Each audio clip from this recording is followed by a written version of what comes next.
Chair will call the markup to order. And the chair recognizes himself for an opening statement.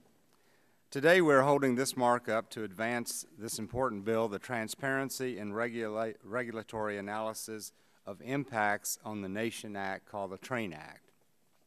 Why are we doing this?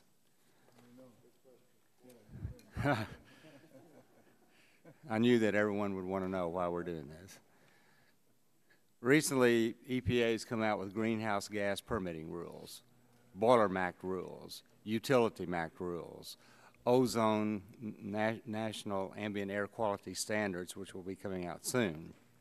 Yesterday, what was the Clean Air Transport rules, now the Cross-State Air Pollution Rule, the coal ash rule, the sulfur dioxide, nitrogen dioxide, review of secondary national ambient air quality standards for NOx and SOx, particulate matter, greenhouse gas new source performance standards, regional haze rules, and others.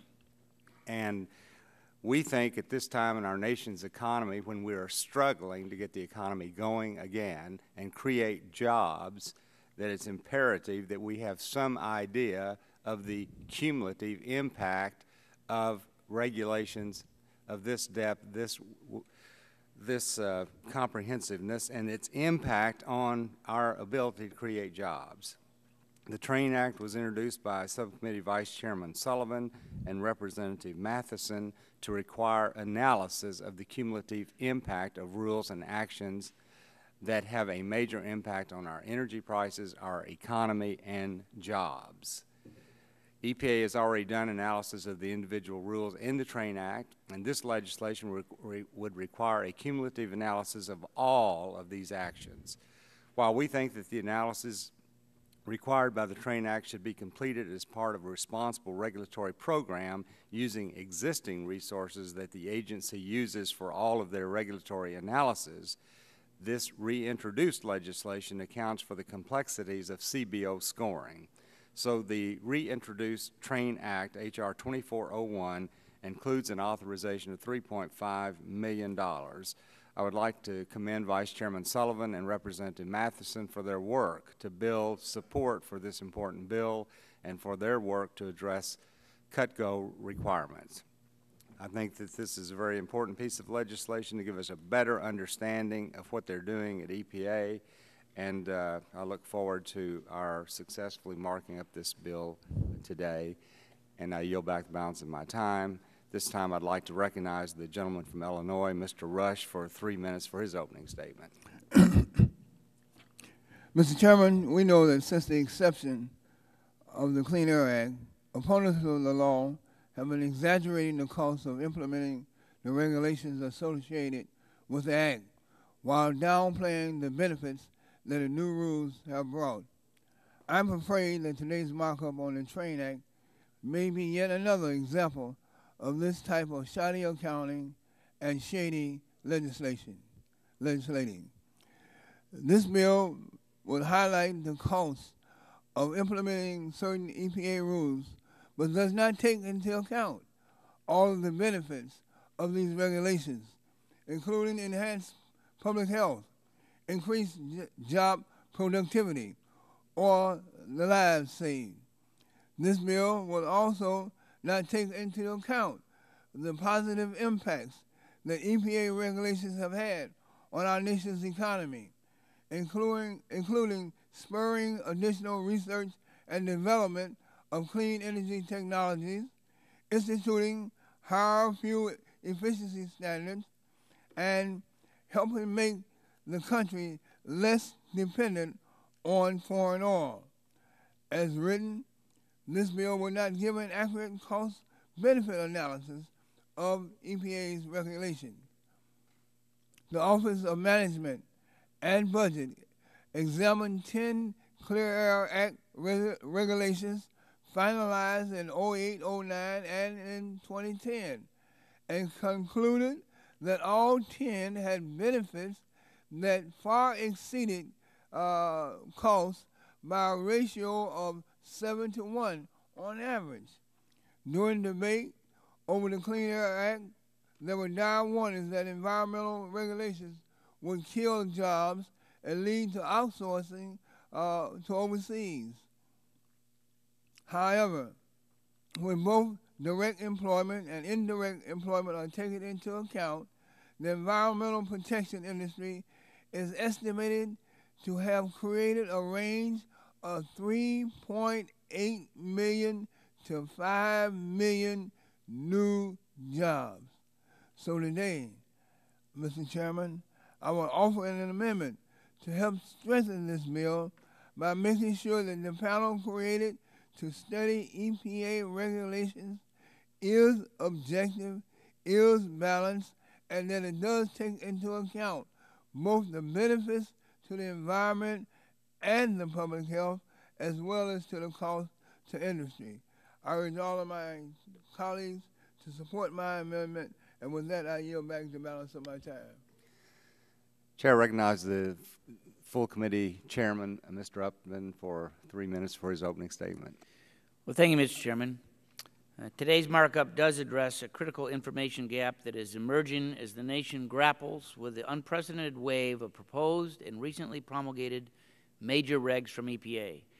The cumulative impact of all these measures, this bill, H.R. 2401, the TRAIN Act, establishes an interagency committee that will provide a much-needed analysis of the cumulative burden. The analysis will help both the agency in implementing the rules as well as Congress in its oversight role, and I want to particularly applaud the efforts of Mr. Sullivan and Mr. Matheson on the bill. The ultimate goal of the TRAIN Act is to preserve jobs and American competitiveness by providing info necessary to harmonize these regs. For example, we all want to avoid situations where one regulation requires a costly upgrade of a factory 1 year, but then a conflicting reg requires the upgrade to be replaced with something else the next year. And we don't want to implement multiple regs on electric power plants that may be individually doable, but cumulatively place so many units offline for repairs that system reliability and jobs are jeopardized. Of course, manufacturers, energy producers, other job creators don't have the luxury of picking and choosing which major reg to obey. They have to comply with all that apply to them. And despite marked improvements in air quality and other environmental measures since EPA was created in 1970, the number and stringency of new regs is completely without precedent.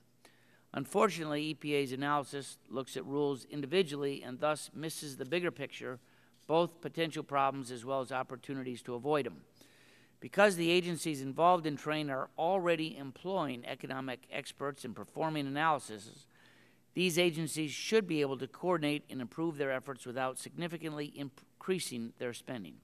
That is currently our intent. However, this bill, newly reintroduced, accounts for the complexities of the CBO's scoring rule by including a $3.5 million authorization and a corresponding offset in the annual authorization for the Diesel Emission Reduction Act of 2010, a program that received massive infusions from the stimulus package that otherwise has yet to be appropriated at authorized levels and was zeroed out in the President's FY12 budget request. So this TRAIN Act represents a worthwhile attempt to provide information that could help avoid substantial and unnecessary regulatory costs in the years ahead. I yield back. Thank you. At this time, the chair recognizes the ranking member from California, Mr. Waxman, for 3 minutes for his opening statement. Thank you, Mr. Chairman. Today, the subcommittee considers H.R. 2401, a revised version of the TRAIN Act, which requires additional studies of EPA regulations. This bill is called the TRAIN Act because energy lobbyists have been complaining that regulations to protect public health from power plant air pollution will cause a train wreck for the reliability of the nation's electric system. This is another one of those myths that have become so commonplace in this room, like the myth that climate change is a hoax. Analysts have found that EPA regulations won't cause a train wreck or even a fender bender. Just last month, the Bipartisan Policy Center released a new report that finds impacts on the reliability of the electric system are manageable while delivering significant public health and environmental benefits. CEOs of leading electric utilities have said the same thing. H.R. 2401 is seriously flawed. I support the effort to have good information about the potential impacts of regulation, but I can't support proposals that are one-sided or that will waste taxpayers' dollars with redundant or infeasible analyses. One problem is that the bill calls for an analysis of only the costs of regulation, not their benefits. It asks for an analysis of the impacts of EPA regulations on the, quote, the global economic competitiveness of the United States, end quote, but not on the benefits of mitigating global climate change. It calls for an analysis of the impact of facility closures, but not of the facility openings that will be created by investments in clean energy. Another problem is the feasibility of the legislation. The bill requires a new government committee to analyze actions that may be taken by federal, state, and local regulators over the next 20 years. This speculative effort must be completed by next August using state-of-the-art economic modeling. There's a real question of whether this is even remotely feasible. Unlike the previous version of this legislation, H.R. 2401 complies with the discretionary cut-go rule. Unfortunately, it does so by slashing the authorization for the effective and popular Diesel Emissions Reduction Act, or DERA. For months, Republicans on this committee have been saying that we need to cut the size of government to create private sector jobs. This bill now does the exact opposite. It cuts a program that has created thousands of good-paying jobs in the private sector to fund the creation of a new government bureaucracy. Our manufacturing sector is at last showing signs of growth, and programs like DERA are one of the reasons. The last thing we should be doing is savaging a proven job-creating program like DERA to create an unnecessary government committee. That is why I will be opposing this bill today. Thank you. At this time, the chair recognizes the gentleman from Oklahoma, Mr. Sullivan, who's one of the primary sponsors of this legislation, for his opening statement. Thank you, Chairman Whitfield. Thank you for holding this subcommittee markup today. This important bill we are considering today, H.R. 2401, the Transparency and Regulatory Analysis of Impacts on the Nation Act of 2011, TRAIN Act, which I reintroduced last month with my good friend and colleague Jim Matheson to address the cumulative cost of 12 economically significant EPA regulations and actions. We reintroduced the bill to include certain changes, primarily to ensure the Congressional Budget Office accounting of any possible costs of the legislation accurately reflects the bill's intent and structure. The bill, as currently drafted, includes an authorization of spending to anticipate a ceiling for what this regulatory analysis could cost, along with corresponding offsets. However, I continue to believe the agencies can and should conduct this type of rigorous economic analysis with existing resources, particularly in light of record debt and deficits.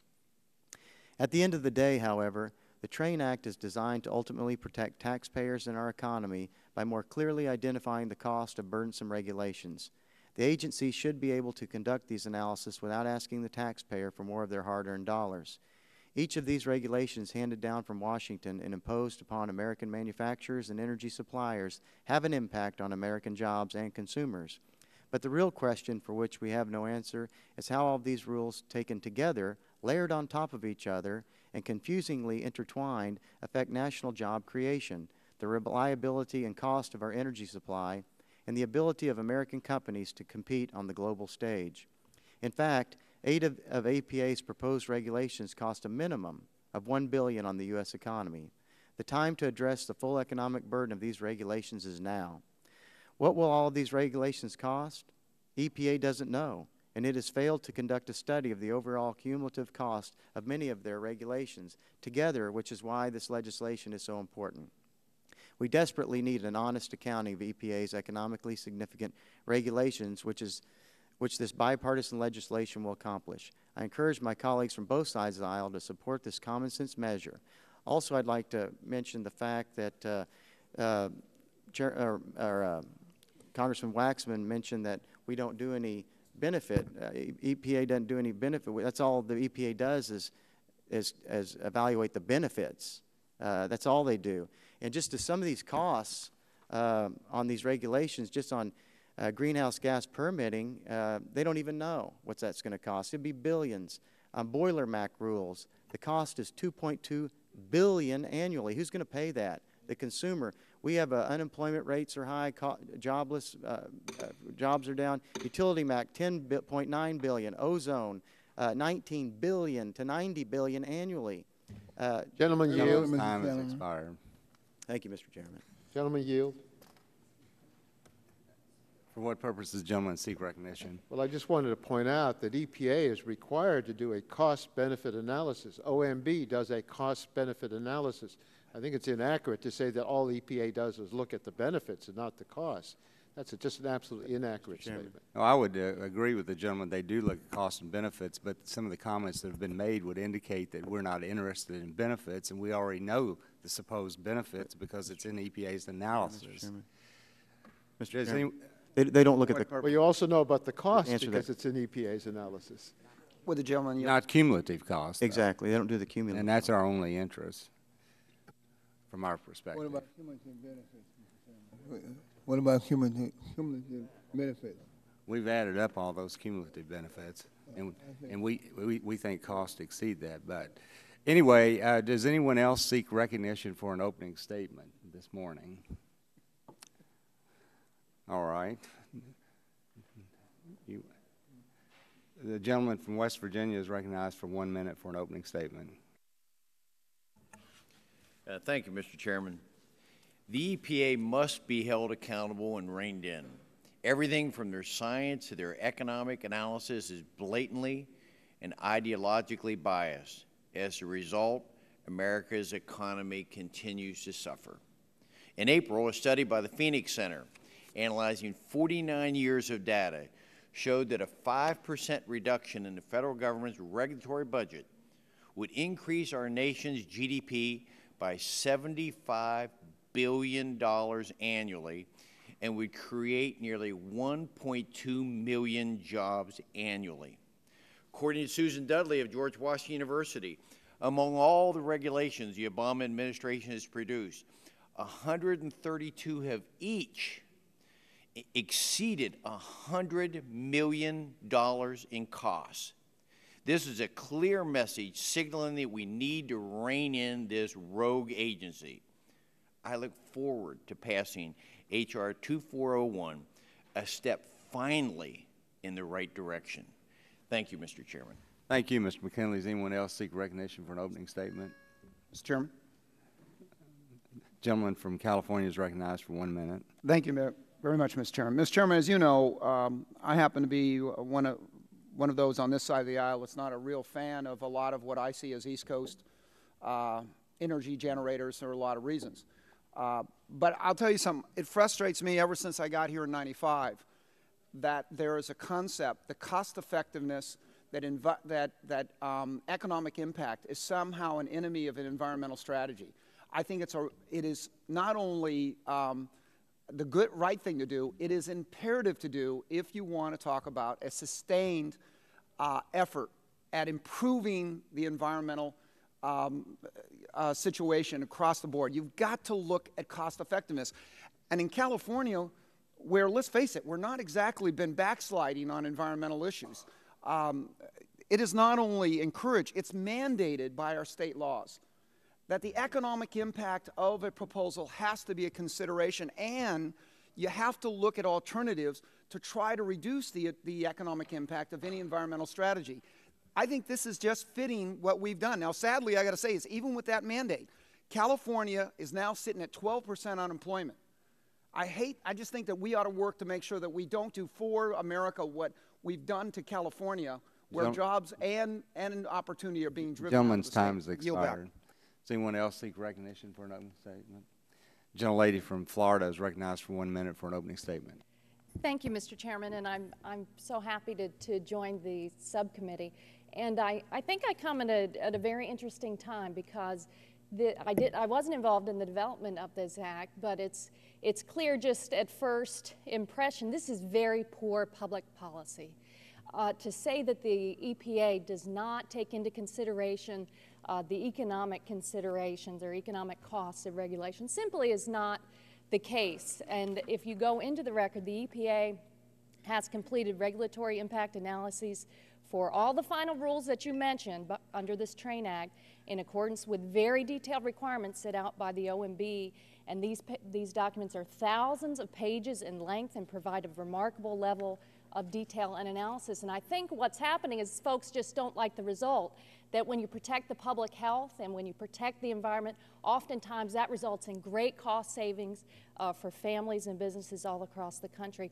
I'm also struck by the fact that this bill adds unnecessary bureaucratic red tape. It adds unnecessary costs to regulatory processes, and I thought that was something you were trying to combat. So very poor public policy. This review committee is flawed, and we shouldn't be adding unnecessary bureaucratic red tape and cost to the regulatory process. Thank you very much. I yield back. Thank you. Does anyone else seek recognition? The gentleman from Illinois is recognized for 1 minute. Thank you, Mr. Chairman. Well, this is great public policy. It's in compliance with the President's executive order of January. If the EPA was doing such a great job, why would the President have to issue an executive order in January for his agencies to comply with the job and economic analysis? The reason why he did that is because they weren't, and the reason why we're doing this is because they still don't. So that's... Job reports came out today. We're back up to 9.2% unemployment.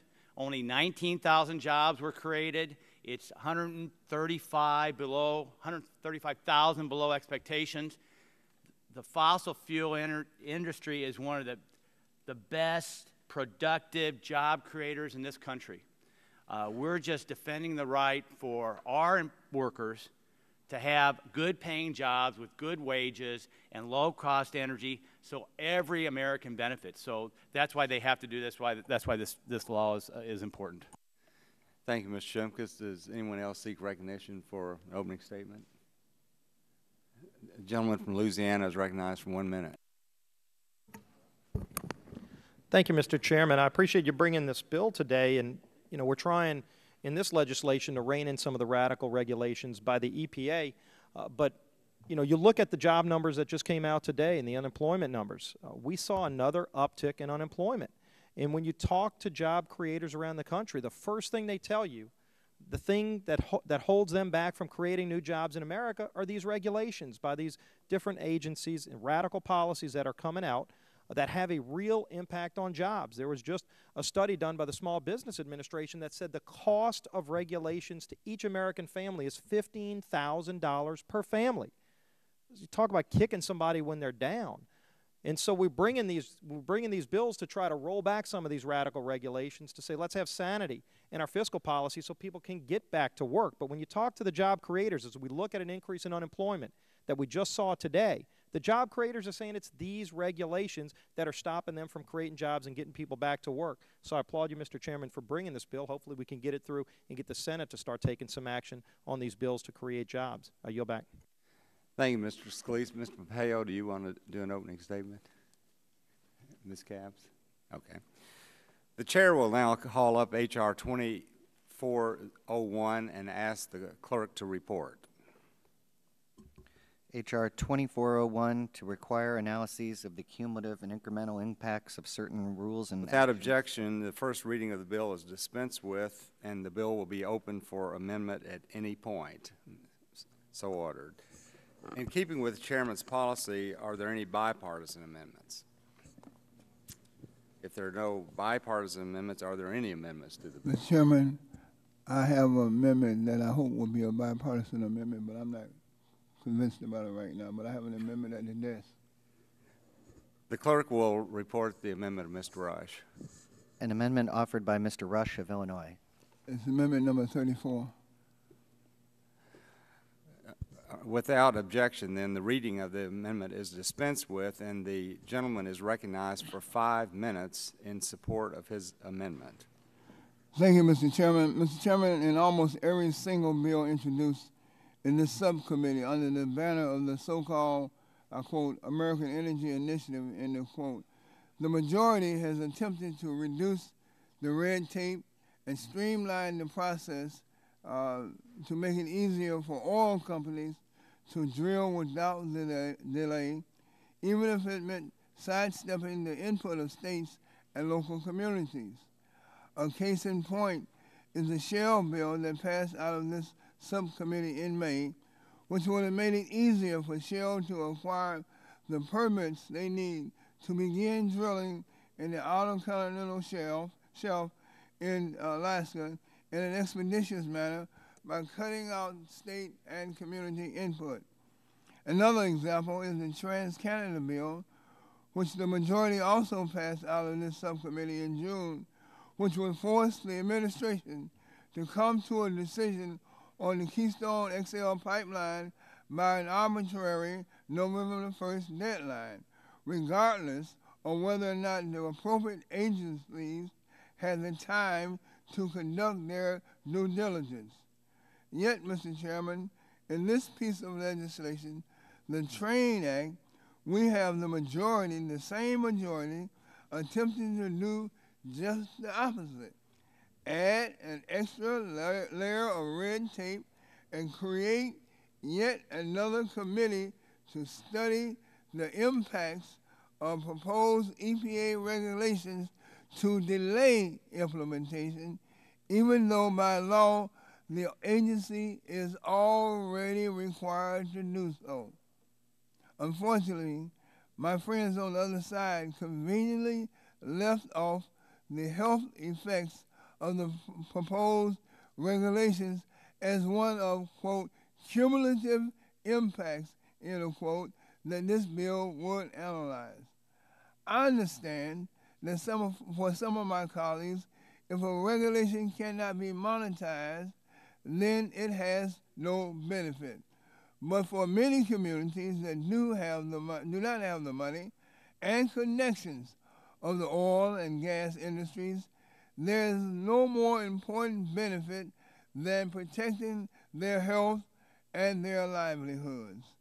So the amendment that I'm offering here today will do precisely that. It will amend this bill to include important environmental protection and health agencies that were omitted from the original draft.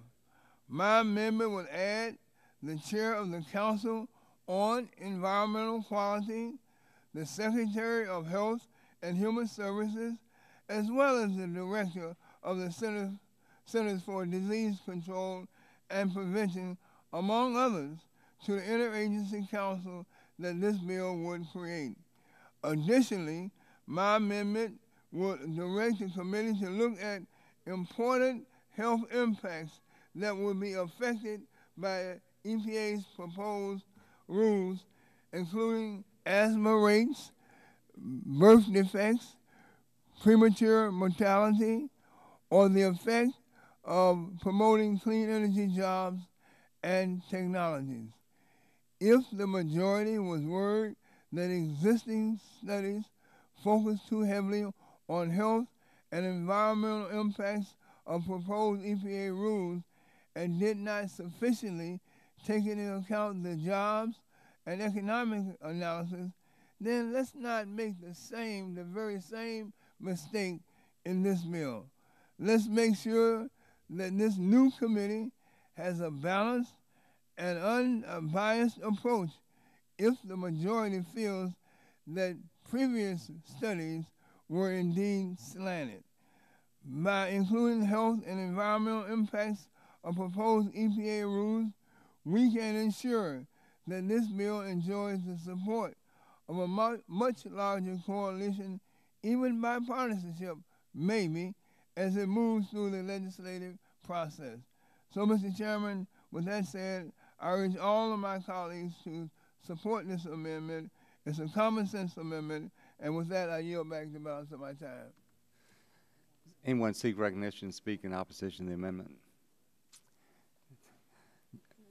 Mr. Griffin from Virginia is recognized to speak in opposition. Mr. Chairman, we had a similar amendment, I believe, when we were doing this once before, and I raised this point then, and I know that my colleague means well and that he and I will probably never agree, but my problem with the amendment is that if we're really going to do this in the right way, we shouldn't just talk about the reductions in each one of these things where he talks about reduction in asthma, reduction in this, the effect of promoting clean energy jobs. We ought to be looking at the loss of other jobs, the reduction in the occurrence of other adverse health effects. We should also be looking at the increase in asthma and asthma attacks and increase in other adverse health effects if we're going to do this properly. Because from my viewpoint, what we're doing is we're now at a point where we're creating so many new regulations. Will the gentleman yield? Not at this moment, but I'll be happy to in a minute. But what we're doing is I believe we're actually increasing a lot of these health concerns that I think the gentleman legitimately holds, because what we're doing is the cost of electricity goes up as it will, and the cost of other fuels go up as it will. When you're looking at a district like mine that has a median household income of roughly $35,000 per year, what you're looking at is that people won't use their air conditioner when it gets hot because they can't afford it. They will lower the temperature. They'll probably not put it down at freezing, of course, but they'll lower the temperature if they can afford it, and that creates health problems. And then we have the testimony that we've had in this committee where, you know, if we move a lot of these regulations forward, we'll be moving jobs to Mexico and China and other places where they don't have the regulations that we currently have, and we put those pollutants into the air. And as long as it's in the northern hemisphere, we're sharing it, and I believe we're greatly increasing the pollution long term in the United States by moving our manufacturing jobs to other countries where they don't have the regulations and they're still putting the pollutants into the air. And so I think this amendment is flawed because it doesn't deal with the overall effects on when you look at your page 2, lines 3 through at least 11. We're not looking at anything but the reductions, and we're not looking at it from a worldwide viewpoint, and I believe that we're actually should be looking at increases in all of those things happening as a result of the regulations, because while they may be well-intentioned, I think they're actually going to end up doing, long term, they're going to end up doing exactly the opposite of what the regulations intended to do and what its stated purposes are. I will now yield to the gentleman. I think the gentleman makes a fine point. If the gentleman wants to add increases to that the bill should deal with, my amendment should deal with increases in asthma and other health benefits, I have no objection. If the gentleman offered an amendment to include increases, then I have no objections to that. I mean, I think that's he makes my point. So, you know. Would the gentleman yield? The gentleman from Virginia? I yield. I think the point is that our position is the EPA doesn't take cost-benefit analysis, doesn't address the economic impacts. An example that I can quote is of an industry that to comply with greenhouse gases, they have to heat their boilers up to a higher level, but then they fall into noncompliance on the NOx. So that's a perfect example of rules and regulations that can't be complied. So the EPA is already going to do all this health analysis. That's not why this bill is moving. Our point is they're not doing a cumulative aspect on jobs and the economy. And we say that should be part of the analysis. They're already going to try to get us to zero emissions on every little particle, even naturally found in the environment. They'll try to get us below naturally found elements. Our point is there is an economic price to be paid by doing that. That's the benefit of this, the Train Act legislation. That's why I would reject my good friend and colleague from Chicago, Illinois' amendment. I yield back to my gentleman from Virginia. I yield back, Mr. Chairman. Gentleman yields back. Does anyone seek? A gentleman from California is recognized to speak in favor of the amendment. Mr. Chairman and my colleagues, it appears to me that what the other side of the aisle is saying is they don't like regulations, so they want to strangulate them by analysis, paralysis by analysis. Well, I support the Rush Amendment. The idea behind this legislation was supposed to be that we needed a further evaluation of the pluses and the minuses. But what I really hear is that the other side thinks we can't trust the EPA. We need to have a broad group of government agencies engaged in order to understand the effects of regulation. Well, I fundamentally disagree with this premise. If anything, EPA has historically overestimated the cost of compliance with its rules. and the public health and environmental benefits we've enjoyed have been tremendous. But if the majority really wants a second opinion from an interagency committee, they should ensure the committee is balanced. The Rush Amendment brings balance to the Train Act. Without such balance, the analysis will not be credible or useful. Even with adoption of this amendment, I would remain concerned that the required analysis may simply not be possible to conduct, but the balance provided by this amendment is essential, if not sufficient, to ensuring a high quality and credible product. At the hearing on this bill, several witnesses expressed concern that the analysis required by this bill would focus only on costs, not benefits. I appreciate that the sponsors made changes to respond in part to those concerns, but in several significant ways the analysis remains unbalanced. As currently drafted, important economic impacts like reduction in the number of work and school days missed, reduction in the occurrence of adverse health effects, and savings due to decreased use of emergency medical services would not be specifically included. The analysis would consider impacts on small businesses and agriculture, but not vulnerable subpopulations and developing infants and children. The Rush Amendment would correct that imbalance. It would also ensure that the makeup of the committee is balanced by including departments and offices with expertise in health, disease, and environmental quality. This balance is essential to ensuring a high quality and credible product. I urge my colleagues to support this amendment to bring the balance to this committee and this analysis. If the members on the other side of the aisle think we need an analysis, let it be balanced, and not just a one-sided analysis that will cost an enormous amount of taxpayers' dollars and create even more bureaucracy to conduct the evaluations. I'd be happy to yield to anybody who wants me to yield. Otherwise, I'll yield my time back. Yield to Mr. Rush. Mr. Chairman, I would, as a result of the debate that we're having here, I would just ask unanimous consent that I may be able to withdraw my amendment and replace it with another amendment that I would like to replace. It's basically the same amendment. It's just making some language changes on page 2. So I ask for unanimous consent that I might be able to withdraw the original amendment and to replace it with an amended amendment with some simple language changes on page 2.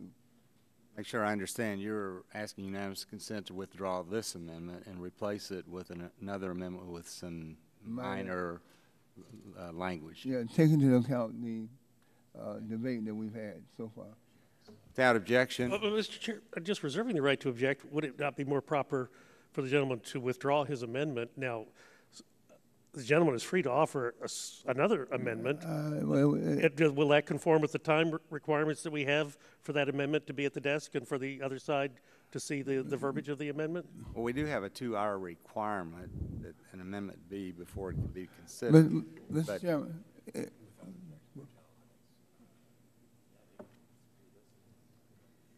Point of parliamentary procedure. Point of parliamentary procedure. What is the gentleman's parliamentary procedure? I know of no rule that requires an amendment sit at the desk for 2 hours. That rule was instituted for the purposes of the chair recognizing members to offer an amendment so that members would have an opportunity to see it. Now, Mr. Burgess is correct. He can go through withdrawing the amendment and offering another one. He's asking to shortcut that by, through a unanimous consent that would perfect his amendment. Whatever you all want to do, but why make something so simple so hard? Right.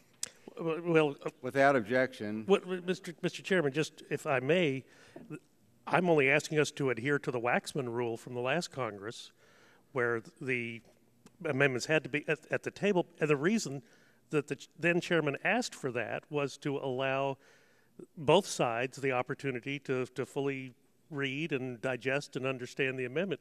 It's my understanding now that Mr. Rush will be giving us a substitute amendment, which we've actually not had a chance to see or discuss. Well, my understanding is that your amendment is the same, except you're changing I'm just 5 words. Yeah, I'm changing 4 or 5 words. As a matter of fact, I'm changing. Actually, it's 10 words, Well, but they're all the same. Reserving the right to object just to, Mr. Chairman, let's hold it 1 minute here. Now, Mr. Burgess, do you have? Are you reserving a point of order? I'll withdraw my Mr. my reservation.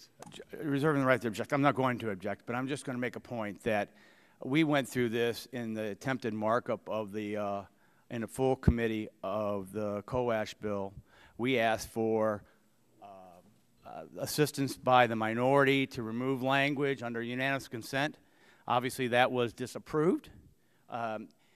So you know what's good for the goose is good for the gander. If you want us to play nice, then you ought to play nice too. And that's the we could have moved that bill markup quickly. What are you talking about? I'm talking about the provision on language that we asked for you to unanimously consent, remove that one section so the full markup of the bill could do it. You decided not to. We postponed the markup. That wasn't a perfecting amendment. That was to clear up a defect. Reclaiming my time, I would just make the point that we asked, in good faith, based upon language that was flawed, for unanimous consent to move the language, and you disagreed with it. Go ahead and punish us then. Well, I'm just if telling that's you. An adult way to you know, go ahead and punish. I would just say, you know, it's funny how there's a double standard every time you want to raise a ruckus, and when some people raise an issue in good conscience, which is something that you all did just 2 weeks ago, I just think it's curious. Chairman, I object to the unanimous consent request. Let's get the amendment reoffered. We're wasting our time here. We've learned a lot. Reclaiming my time, reclaiming my time. Objection. It is my time. Okay, it is my time. Just 1 minute. The Chairman Emeritus is really out of order, speaking over my time, which he's very good at doing. Not out of order. Mr. Shimkus has the time. Yield back my time. Of order, Mr. Gentleman Chairman. yields back. Do you object? I object. You want us to go through and offer an amendment to correct a few little words? If that's what the Republicans want and waste our time, then I'll offer the objection. Okay, let's get the amendment before us. I just want to point out how juvenile this is. You have the majority. You have the majority. You're going to vote down whatever you don't want. Can't you allow the gentleman from Illinois to add a few words? And I want to point out that when I was chairman, there was no objection to unanimous consent to perfect amendments. So if you want to carry on, then let's get the thing in order and not waste our time. Well, are you objecting, Mr. Wax? Yeah. You're going to object to the... Well, is anyone else objecting, or they just want to reserve time to no one's objecting on our side. I think they're just discussing some of their frustrations. But oh, so frustrating to be in the majority. I would without objection, the gentleman's amendment is amended. Yeah. Now, the gentleman I would ask the gentleman to take a few minutes just to explain to us what changes he's making. Well, Mr. Chairman, in all honesty, I started out by saying I hope that this is a bipartisan amendment, and this is an amendment for both the goose and the gander. It's not the goose order. This is a goose and the gander. This is a bipartisan amendment. Okay. The gentleman from Virginia made some remarks that had some meaning. So I want to amend my amendment on page 2, line 3, line 5, line 6, line 8, and line 10. And after reduction, I want to insert or increase in each one of these lines, line 3, line 5, line 7, line 8, and line 10. Add those two words. So your language now says reduction or increase. Or increase. For different instances. And, right. Well, the gentleman's explained the amendment, and I don't think this changes the meaning of the amendment in any way. So at this time, I would ask, is there any further discussion of the gentleman's amendment? Mr. Chairman, parliamentary inquiry, and I apologize, it's just ignorance. The gentleman is recognized for parliamentary inquiry. Thank you, Mr. Chairman. I have some additional amendments. I had a slightly different fix, but that works. But I have some other amendments. Is it proper to offer those now or to wait until after these amendments are worked on and then bring up the additional amendments? You, in other words, you would like to amend some of his amendment? I would like, well... Secondary amendments to his amendment. No, actually, I have additional amendments to his... Yeah. Yes, to his amendment, that is correct. Well, you know... these amendments, but the amendment that he's offered to the committee. We're going to be voting on, in just a minute, on his amendment. What I would suggest to the gentleman, if he would not object, is on Tuesday, we're going to be marking this bill up in full committee, and I think there would be an opportunity to amend at that time. I appreciate that, and I will do that at that time, Mr. Chairman. Thank you. Thank you. Is there further debate on the gentleman's amendment? Since there are no further discussion, the vote now occurs. For what purpose does the gentleman from California seek recognition? I seek recognition. I want to yield to Mr. Rush. Yeah, Mr. Chairman, I really want, before we take this vote on this amendment, really want the other side to understand the sincerity with which I offered these amendments. The gentleman from Virginia indicated that my original amendment did not include increases to the incidence of asthma and asthma attacks, or increases in the occurrence of birth and developmental effects and other kind of health issues. And so what I have sincerely tried to do was just open my amendment up, accept the gentleman's objections, and add the words "or increase." And I think that really would make my amendment, should make my amendment palatable to the other side, to both the Republicans and the Democrats. And I think that this amendment is an amendment that makes in my opinion, makes bad legislation a little bit better. So with that, I yield back. I yield back to thank the gentleman. Yeah, Mr. Chairman, I reclaim my time. I want to just say to my colleagues on the Republican side of the aisle that the facts do matter. The 2-hour notice that we used last Congress was to make sure that members had a chance to see amendments before they were offered. That's not in our rules. I announced that as a point of recognition of the chairman. And if members wanted to change their amendments, even though it hadn't been 2 hours, but that didn't make any difference. We still recognize members. You still can get recognized without any amendments sitting out there. But we did want to give preference to those who had filed their amendments, especially when we have a lot of amendments. I think we have 2 amendments on this bill. But the rules were not changed. It was simply the recognition of the chair. So I want that misunderstanding cleared up, because Mr. Burgess should not believe that this was a rule. It was a reasonable recognition by the chair to make sure that members had a full opportunity to see the amendments. I would urge, and maybe it's self-serving because we're often trying to change things, let's try to be as accommodating as possible on the small stuff, especially it looks like we disagree on the big stuff. And I would hope members would keep that in mind. It is not unusual to allow a member to change his amendment, especially when you're going to vote against it anyway. Or if in that change, you may bring your vote for it. And so I just want to point that out as a way of dealing with each other in a way that I think respects each other. Now, there was a time that we did object to a unanimous consent request, and I thought it was appropriate to do that. That was when we had a bill that didn't meet the Cutco standard. And that was going to be brought up, and we were going to make an objection to it, so the Republicans wanted to change that. Well, we weren't for that. It's this bill, I think it was, and we weren't for helping you along on it. So we objected, but this is not the same level of concern. we all, as each member has the right to object to any unanimous consent request because it's a request for unanimity. And we have to answer if people object to our using the rules. But I think using the rules at one time doesn't preclude someone else for using the rules at another time. And unless we get to the level of, you did it to us, we're going to do it to you, I don't think that's productive, and I don't think it's a good use of our time. So I just yield back my Gentleman yields back his time. The question is now on the gentleman's amendment from Illinois. Those in favor say aye.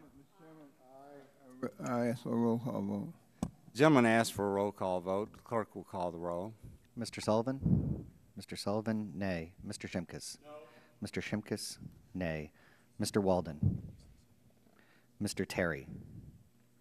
Mr. Burgess? Mr. Burgess, nay. Mr. Bilbray? Mr. Bilbray, nay. Mr. Scalise? Mr. Scalise, nay. Mrs. McMorris-Rogers? Mrs. McMorris-Rogers, nay. Mr. Olson? Mr. Olson, nay. Mr. McKinley? Mr. McKinley? Mr. McKinley, nay. Mr. Gardner? Mr. Gardner, nay. Mr. Pompeo? Mr. Pompeo, nay. Mr. Griffith? Mr. Griffith, nay. Mr. Barton? Mr. Barton, nay. Mr. Upton? Mr. Upton, nay. Mr. Rush? Aye. Mr. Rush, aye. Mr. Inslee? Aye. Mr. Inslee, aye. Ms. Castor? Ms. Castor, aye. Mr. Dingle? Mr. Markey? Mr. Engel? Mr. Green? Mrs. Capps? Mrs. Capps, aye. Mr. Doyle? Mr. Gonzalez? Mr. Waxman? Aye. Mr. Waxman, aye. Mr. Whitfield? No. Mr. Whitfield, nay. Are there any members that want to vote or change their vote? The clerk will report the vote.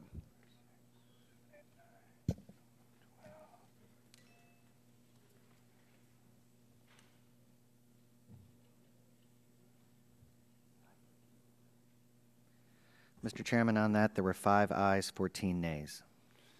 5 ayes, 14 nays, so the amendment is not agreed to. Are there any other amendments? The gentlelady from California is, for what purpose do you seek recognition? I have an amendment at the desk. Clerk will report the amendment. An amendment offered by Ms. Capps of California. Without objection, the reading of the amendment is dispensed with, and the gentlelady from California is recognized for 5 minutes in support of her amendment. Thank you, Mr. Chairman. It is my hope that we can simply all agree to this amendment. We live in a world of limited resources, and my amendment seeks to ensure that those resources are used wisely. As currently drafted, H.R. 2401 would require a dizzying number of analyses of EPA rules. History shows us that it could take years to conduct these studies.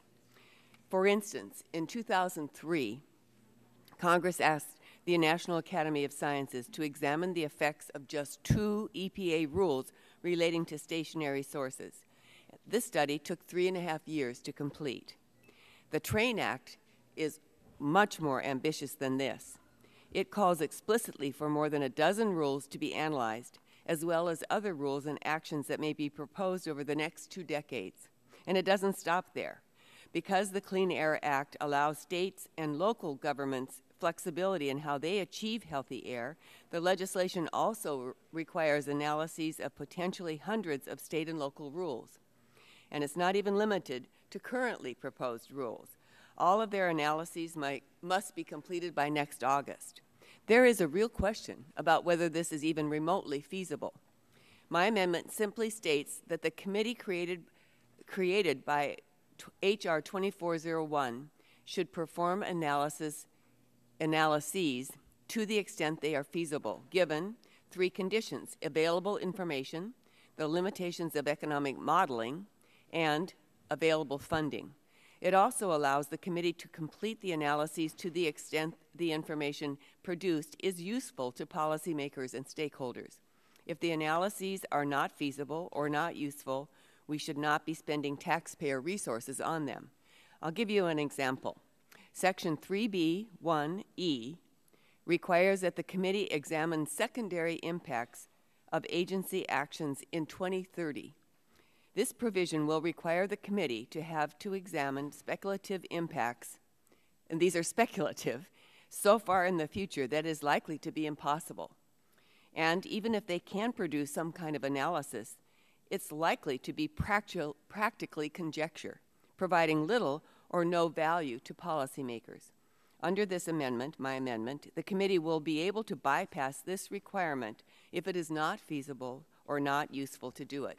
My amendment also charges the committee to carry out the law in such a way that it doesn't delay or interfere with other statutory or legal obligations. It's just a common sense argument. It attempts to make a Herculean task more manageable given the time and resource limitations before us. So I urge my colleagues to vote yes on this amendment, and I yield back. Gentlelady yields back her time. Does anyone seek recognition to speak in opposition to the amendment? Well, the chair recognizes himself just to say that this amendment would allow the committee to limit the analysis by determining that it is not feasible or not useful to policymakers and stakeholders, or that it would interfere with statutory or legal obligations, which would certainly defeat the import of this legislation. So I would just speak in opposition to the amendment. Does anyone seek recognition? Gentleman from California is recognized for 5 minutes. This H.R. 2401 would require a complicated array of analyses of EPA, state and local rules, and there are resources to be spent on that analysis. Deadlines are tight. Economic analysis so inherently limited. This legislation is likely to produce nothing but guesswork or fail altogether. If the subcommittee is going to approve this legislation, then we should work to avoid this result. The CAPS amendment will provide the committee with the discretion it needs to produce a useful report. EPA's past reports to examine cumulative costs and benefits is instructive. EPA has recently finalized a prospective study of the cumulative costs and benefits of the Clean Air Act. The study began in July of 2001. The analytic design plan was reviewed in 2003. The study was not completed until 2011. That's a 10-year process. The study was reviewed by OMB and outside experts. It was a well-conducted, state-of-the-art study that confirms the tremendous benefits of the Clean Air Act. Unfortunately, the study has been derided by members of the Republican Party, but this legislation proposes something far more ambitious. It creates a new government bureaucracy to comprehensively analyze rules finalized on January 1, 2012 by January 31, 2012. So within 1 month. It doesn't appear to be even remotely feasible. The CAPS amendment is common sense. If analyses are not feasible or not useful, we should not be spending taxpayer resources on them. The idea behind the bill appears to be that we can't trust the EPA. We need to have a report by an interagency government committee in order to understand the effects of regulation. Well, that's the premise. I disagree with the premise, but if that's the approach the majority wishes to use, then we need to trust this interagency committee to use its judgment to produce an analysis that is useful to policymakers, given the severe limitations it will face. So I urge support for the CAPS amendment. I think it makes a lot of sense. It's consistent with your bill, and it would make your bill work. Otherwise, I fear that legislation that is before us today will waste a lot of money, a lot of time, and won't give us very useful information with the tight time frames. I yield by my time. Gentleman yields back balance of his time. Further discussion. The gentleman from Illinois is recognized. Just to speak in opposition of the amendment and just underscore why we're here, which I kind of mentioned in the opening statement. But the number of people unemployed less than 5 weeks grew in the last report today by 412,000 people, which hasn't happened since 2008. That's a scary number. There are 14.1 million Americans that are unemployed. In April and May, they revised the job report down 44,000 jobs. Unemployment in the last 6 months, real unemployment rate is 16.2% unemployment. The average duration of unemployment is now 39.9 weeks. That is a record. That is why we're here. No one doubts the EPA and their role in protecting the health of individuals and the environment, and they're still going to do that. All we're asking is that in this bill, that the impacts on jobs and the economy ought to be considered. And these numbers, it's all about jobs, folks. And so we can continue to have a large federal bureaucracy that puts in more barriers, more hurdles, more costly, longer longevity in permitting, delays like we've seen in every piece of legislation that we've passed through this committee, or we could create jobs. That's really the debate, what we're having today, and we'll go through the legislative process. We'll get this through the subcommittee. We'll pass it through the full committee. We'll get a chance to vote on the floor. I'm going to stand on the sides of jobs, the economy, and holding the federal government responsible when in the debate, as I mentioned earlier, two conflicting rules and regs, greenhouse gases and NOx, conflict with each other to a point that you can't comply with the federal. So if you cannot comply with the federal regulation, what do? You move overseas. And that will not help the job environment in this country today. And I yield back my time. Gentleman yields back the time. If there's no further discussion. Mr. Chairman, for what purpose does the gentleman from Illinois seek recognition? Move to strike the last word. Gentleman's recognized for 5 minutes. Mr. Chairman, I just can't sit here silently and allow my good friend from my home state to keep demagoguing about jobs as if those who are on this side of the aisle, those who offer reasonable amendments, are not concerned about jobs. I know that for those on this side of the aisle, we have all had long histories in the Congress and even prior to the Congress, fighting for jobs for the American people. And we're concerned as anyone on this committee, on this subcommittee, about jobs. And I think that is the reason why, Mr. Chairman, that we do take note of the impact, the job creation, job expansion impacts of the Clean Air Act. Mr. Chairman, again, I want to repeat, as I said in my opening statement, the environmental protection industry is estimated to have created a range of 3.8 million to 5 million new jobs. And this is under the Clean Air Act. So when did all of a sudden, because in the last few months, since the majority became the majority, all of a sudden now history and facts are being revised to say that the jobs have not been created under the Clean Air Act, or that the EPA have not created jobs.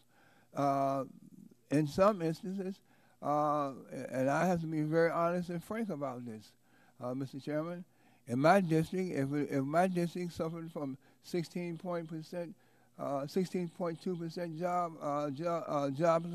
joblessness, then we might even consider that a boom, because in my district, it's double that, or in some instances, it triples that. So don't get up and get on your high horse and talk to me about jobs and and try to lecture me and lecture this side of the aisle about jobs. We're concerned about jobs. We try to create jobs, and the fact is that this legislation, as Mr. Waxman has said, this is, let's be honest.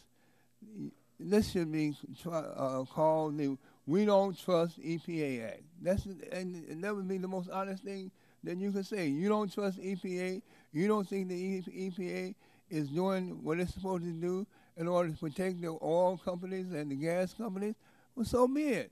But let's not try to fool and bamboozle the American public and the American people. You can fool some of the people some of the time, but you can't fool all the people all the time. And we are just as much concerned about jobs, and we have been creating jobs. When under President Clinton, jobs were created. Jobs were created. We had a surplus under President Clinton, all right? And now we're suffering from just the opposite, increased joblessness, and also we're suffering from the fact that the economy is just going down into the tubes. Mr. Chairman, I just think that the disingenuousness, and this is what bothers me, the disingenuousness of those who are proponents of this legislation. Don't come to me or members of this side of the aisle talking about jobs and your zeal for creating jobs. No, you have a zeal for protecting these industries that have outsourced jobs, that have been outsourcing jobs to foreign lands, and not keeping jobs here in this country. With that, I yield back. Gentleman yields back the balance of his time. I move to strike the last word. Gentleman from Oregon is recognized 5 minutes. I thank the gentleman. Look, I know everybody's concerned about jobs, but EPA isn't. They're not. It's not what they do. But they know how to destroy jobs. And I'll give you a perfect example. The cement rack MAC rule in my district. This company, Ash Grove Cement, has invested $20 million and reduced their emissions by 96%. EPA wants them to reduce it by 98%. It may put them out of business. It's 116 direct jobs in a county of probably 7,000 people. It's the biggest private sector investment in the county. The EPA will not yield, will not offer up a subcategory. Now, they've put off this rule until, well, probably 2013, which is miraculously right after the presidential election, I've discovered. This is real stuff. This company's trying to decide whether to stay or go, how much more they can put in or take out. And if they go, it's 116 direct jobs. Now, that may not sound like a lot, but in my part of the country, if you lose 200 jobs in rural eastern Oregon, it has the economic equivalency, according to the state of Oregon, of losing 25,000 jobs in the metro area, because you just hollow out the core employment. And we tried for a year, 2 years to get EPA to listen, and they just won't. They don't care. They want purity at all costs. Oh, by the way, the mercury we do get into Oregon comes through the atmosphere ostensibly from China. They don't, and the cement is getting imported from China. I doubt they're living under the cement MAC rule proposed by the EPA. So you are going to offshore jobs. You do it all the time. We actually care about middle-class America and middle-class jobs, and that's what this debate and fight is all about. You can couch it however you want. You can offer up any amendments you want, but at the end of the day, we have agencies that don't take into account the effect of their rules on the American economy. That's why unemployment ticks up another 0.1% or whatever, 9.2%. By the way, I heard that under President Clinton, jobs were created and we had a surplus. You also had a Republican Congress under many of those years. Under President Obama, though, unemployment continues to go up. The so-called stimulus that our kids and grandkids and us are on the hook for $1 trillion that was rammed through here, put into law. We were told, oh, if this goes into effect, you won't have unemployment above 8%. How's that working for you? Well, not working very well for the American taxpayer. And now we got another $1 trillion of debt over time, including interest. It's going to have to be paid back. That's why we're having this fight over the debt ceiling right now. And by the way, those jobs, according to some independent studies, cost taxpayers about $200,000 apiece to create, allegedly. So you've had your shot. You've had your couple of years. You had your promises. And everything that we get back is more regulation, more rule for some cause. And in the meantime, I got 16% unemployment in my district in some counties. They're struggling. And I could point you chapter and verse to federal rule, regulation, and law that has eliminated 271 sawmills in Oregon and 20,000, 30,000 jobs over the last couple of decades, and the lawsuits that go with them because the statutes aren't clear, and so the judges interpret, and we never have the bipartisan work here to change the law very often. We did on the Healthy Forest Restoration Act, and we could on some others. But meanwhile, your forests go up in smoke, and that, by the way, is the underlying issue about asthma in the air is from forest fire smoke. That's what that's about. Chokes your valleys. It chokes your people. And frankly, there are a lot of Democrats who think they don't want to change the law related to forest management. So then you own a lot of these forest fires because your forests, of which we are all the stewards, are overstocked. They are bug infested. If it was public housing, you'd be called a slumlord as the manager if you were the Forest Service. But it's not. So it just burns. It goes up. We don't take out the burned dead trees while they still have value. I could go on ad nauseum. It's time to change. Enough's enough. We have a responsibility to this country and the people who live here to get this economy working again by getting government back at a manageable level. That's what this legislation is about. That's why we should move it forward. We need an economic growth plan for America that works, that is logical, that protects the environment without destroying the economy, and we can do both. Gentleman's time has expired. For what purpose does the gentleman from Washington seek recognition? To address this fine committee for a couple of moments. Gentleman's recognized for 5 minutes. I yield to Mr. Waxman. Well, let me say to my good friend from Oregon, we see it differently. I know that you're unhappy with the decision of EPA. I can't evaluate whether they did the right thing or not. They may have done the wrong thing. You certainly believe that. But that doesn't mean that you throw EPA into a situation where they can't act, that it becomes analysis and paralysis so that we don't get environmental protection. Seems to me we want something more balanced than that. I don't think this bill provides that balance. Now, I must tell you, I don't see that it's fair to blame us or President Obama for the economic distress that this country faces. He became president at a time when our economy was going over a cliff. Wall Street people took risks with other people's money. The CEOs got the full amount of their bonuses while their companies went into the tank, and their shareholders and their employees suffered enormously. And what was the response? Well, the Republicans didn't believe in regulation, so nobody had been regulating these people at Wall Street. They didn't tell them you're acting beyond the rules. This is not what capitalism envisions. In order to make our capitalist system work, oftentimes you need government there.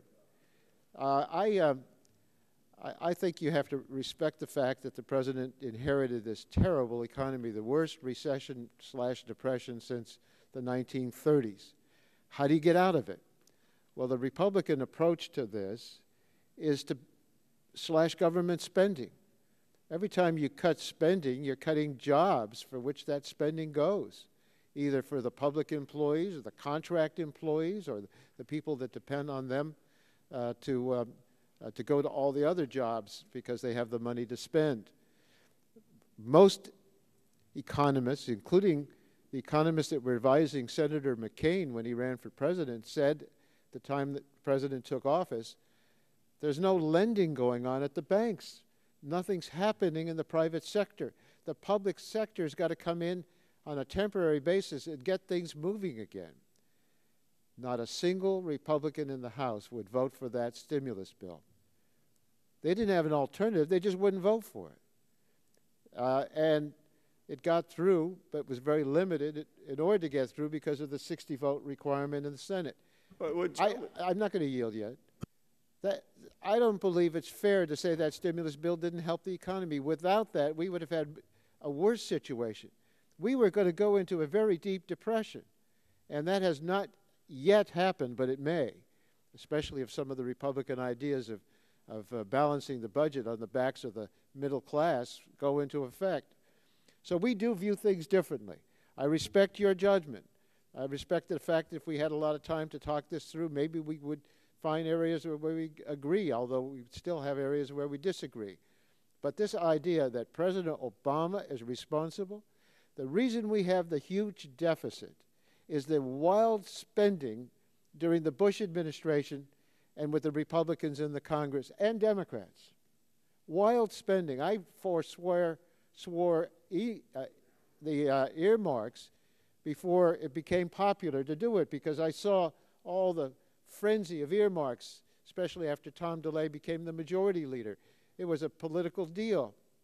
And I must say that the approach that the Republicans are advancing, to me, doesn't make sense. Certainly, we've got to reduce the deficit, but you don't do it at a time and in a way that keeps the economy from recovering. The best thing we could do to get the economy going again and reduce the deficit is to get people to work. What is your jobs bill? Well, if this is one of your jobs bill, it simply is saying that the EPA shouldn't enforce the laws that Republicans and Democrats voted for. Well, offer a bill to stop those laws, change those laws, eliminate the EPA, be honest about it. But I don't think the discussion that we've had, and I have to acknowledge with a deep amount of sincerity from my friend from Oregon, is a fair description of how we got to where we are or how we're going to get out of the situation we're in. Yield back the balance of my time. Gentleman yields back. For what purpose, the gentleman from Oklahoma? I strike the last word. Gentleman is recognized 5 minutes. Mr. Waxman's a good man, but I can't believe you say with a straight face that the taxing, the borrowing, and stimulus spending has actually helped our economy. It's done the opposite. There's a jobs report out today that shows that we're lacking in jobs. It's anemic. We're not gaining in that respect. Like Congressman Walden said, it allegedly cost almost $300,000 per job in that stimulus bill. And there was only about 4% of that stimulus money was spent on infrastructure that actually would create some jobs. The rest of it was just on pork barrel spending. And I'm glad no Republican voted for that, because that is not the way out of this economic situation that we're in. And the Obama administration is regulating what it can't legislate. And these rules are hurting people. People are suffering out there. The economy is suffering, and unemployment rates are at an unacceptable level right now. We need to take a different approach. And requiring people to pay more through these regulations is asinine. We shouldn't do it. It's absolutely ridiculous. And it affects people. Congressman Walden came up with great examples. Everyone on this committee could talk about how it affects jobs and the economy in their own districts. And for example, in my state of Oklahoma, we have 3 plants that were told by the federal government if they come up with a state implementation plan and achieve a certain goal on emissions, that would be okay. They worked very hard, and they did a good job to reach the goals that they were told to reach. Yet the federal government, the heavy hand of government, came down and said, no, you need to do this federal implementation plan. Well, what's that going to cost? It's going to cost the citizens of my state $2 billion. It's going to go down to the ratepayers. You know, people are struggling. I got neighbors that have lost jobs. They don't know what they're going to do. And when they hear about this, it's wrong. We need to take a different approach. We don't need to create government jobs. We don't need government spending. We don't need to tax more. What we need to do is create private sector jobs, not census takers and IRS agents, but private sector jobs. This is wrong. We need a different approach. And I respect the gentleman on the other side of the aisle, but I believe their approach has not worked. We need to take a different approach, and that's not regulating to the hilt everything out there. We need to take the human species, and we talk about these snails and different bugs and things that are going to be affected, but what about the human species? We need to think about them, how jobs, how it's going to affect them. That's why this legislation is so important. It's going to focus on that. It's going to have a cost-benefit analysis and show how important this is and how important it is to our economy to not impose these onerous, these burdensome government regulations upon them. And I yield back. Gentleman yields back. If there's no further discussion, the vote will occur on the CAPS amendment. All those in favor shall signify by saying aye. Aye. All those opposed, no. No. In the opinion of the chair, the noes have it, and the amendment is not agreed to. If there are no further amendments, then we will now vote on the bill. All those in favor of reporting out this legislation, the Train Act, signify by saying aye. Aye. All those opposed, no. No. No. In the opinion of the chair, the ayes have it, and the bill is reported out of committee.